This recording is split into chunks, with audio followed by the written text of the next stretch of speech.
The hinge pin holds the motor head to the neck and the base of a KitchenAid tilt head stand mixer. With use, the screw that rests against this hinge pin can loosen, and you'll see the head of the mixer wiggling while you're mixing. There's a quick and easy way to remedy this. You'll need to press the hinge pin back into place, flush against the mixer's body, and you may have to wiggle that motor head a little bit to get it into place.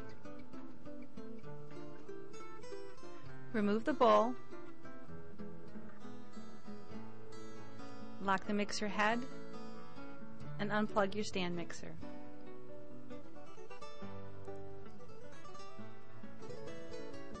Now carefully lay that mixer down on a towel to locate the screw that rests against the hinge pin in the neck of the stand mixer.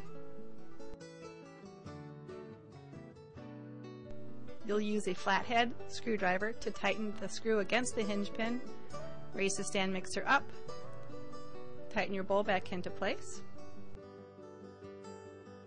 and get ready to get back to work.